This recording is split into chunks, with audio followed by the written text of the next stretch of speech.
Bonjour à tous et merci de nous rejoindre sur le plateau de Gabon 24 pour la suite de la matinale et c'est l'heure de votre invité. Et pour aujourd'hui, nous recevons M. Philippe Noël, il est directeur général de la DGS, la Gabonaise de gestion et des services. Monsieur Philippe Noël, bonjour. Bonjour et merci de m'avoir invité. C'est nous qui vous remercions. Alors, Monsieur Philippe Noël, la DGS et le gouvernement ont signé un contrat pour la lutte contre le chômage des jeunes. C'était le 3 mars dernier. Vous affichez là, à travers cet acte, une ambition citoyenne. Alors, que dit donc ce contrat qui vous lie désormais au gouvernement gabonais ? Alors, c'est un contrat d'apprentissage des jeunes, c'est-à-dire que nous nous sommes inscrits dans une logique de facilitation et d'accessibilité des jeunes à l'emploi dans le domaine de la sécurité privée. Avec le concours de l'ONE, après plusieurs discussions, nous avons pris une part active au recrutement et à la formation de ces jeunes sur une durée de 1 an. L'objectif étant de détecter des talents qui peuvent travailler dans le domaine de la sécurité privée, parce que notre domaine est un domaine assez particulier, sensible. La plupart du temps, nous avons constaté que les agents de sécurité qui viennent travailler dans notre domaine, ce sont des gens qui viennent par défaut, c'est-à-dire par méconnaissance de notre métier, oui, alors que c'est un sacerdoce de travailler dans le domaine de la sécurité privée. Donc l'idée, c'est de détecter parmi la jeunesse des talents qui peuvent être intéressés réellement par ce domaine d'activité et de prendre le temps de les former sur une durée quand même relativement intéressante, c'est 1 année. D'accord. Alors, vous faites dans la sécurité et la sûreté, vous n'êtes pas a priori une destination pour un jeune sorti d'une université de la place. Alors, quel profil recherchez-vous avant la signature du présent contrat ? Pour cette convention, le profil part de la 6e, 5e jusqu'en, on va dire, niveau terminal. Donc, on ne cherche pas des gens qui sont extrêmement câblés, c'est pour aussi participer à l'égalité des chances. Ouais. Donc ça, c'est les profils d'agents de prévention et de sécurité. Le cycle de formation que nous allons leur donner correspond à peu près à un CAP, agent de prévention et sécurité. Oui. D'accord ? Donc l'idée, ce n'est pas de recruter pour l'instant des gens de très haut câblés, mais de donner l'égalité des chances à des jeunes qui, a priori, ne sont pas diplômés ou très diplômés et qui peuvent, au travers de cette formation, avoir accès à un emploi. D'accord. Alors, c'est peut-être l'occasion de nous parler de la DGS.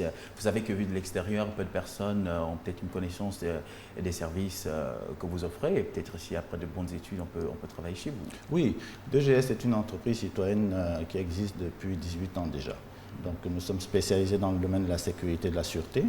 Nous faisons aussi de la gestion de personnel, de l'assistance administrative pour les entreprises qui n'ont pas le temps de s'occuper de leur partie gestion des documents et déclarations administratives, et la maintenance froid qui est un domaine aussi très technique. Donc le socle de notre activité, c'est la sécurité et la sûreté. Voilà.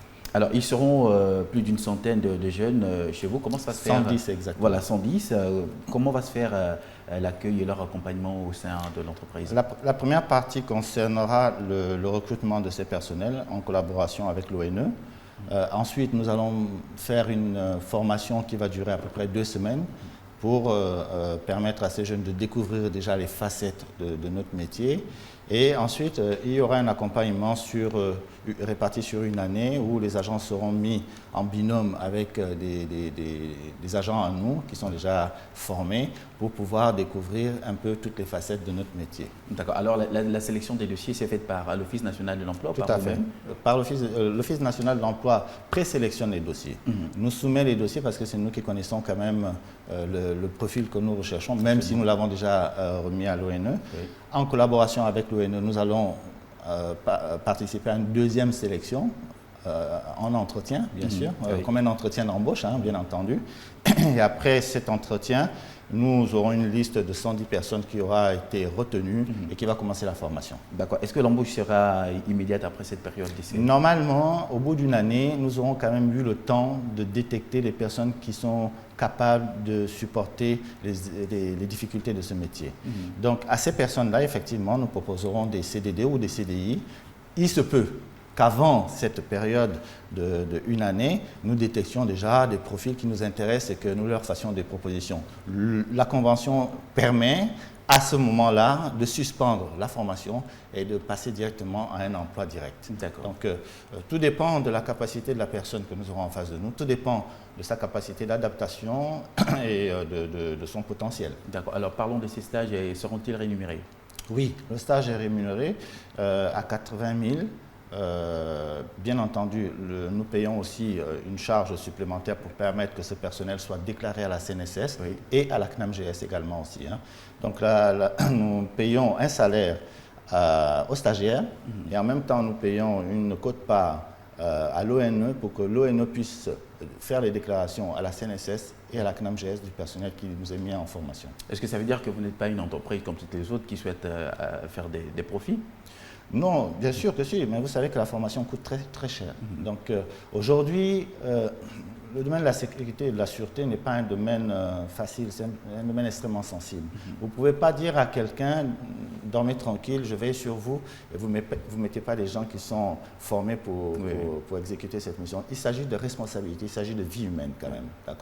Donc l'idée derrière, c'est de véritablement former sur la durée des gens et de mettre sur le terrain plus tard, au bout d'une année, des gens qui sont câblés, qui sont formés, qui adhèrent à ce métier-là. D'accord. Monsieur Philippe Noël, nous sommes arrivés au terme de cet entretien. Peut-être un mot de fin. J'incite les jeunes, garçons ou filles, à adhérer, à fédérer à ce programme, à se rendre rapidement à l'ONE cette semaine pour déposer leur dossier s'ils ne l'ont pas encore fait. Il y a des chances pour tout le monde, il y a de la chance pour tout le monde. Nous allons procéder à une sélection rigoureuse, certes, mais ouverte. Donc j'incite vraiment les jeunes à adhérer à ce programme de formation et à venir découvrir notre métier parce que c'est un métier qui a une très mauvaise image, hein, le watch, le gardien, une image assez péjorative. Et l'objectif aussi, c'est de changer l'image que les gens ont de notre métier. D'accord. Merci, monsieur Philippe Noël. Merci à vous. Voilà, si nous sommes arrivés au terme de cet entretien, chers téléspectateurs, dans quelques instants, la suite de la matinale.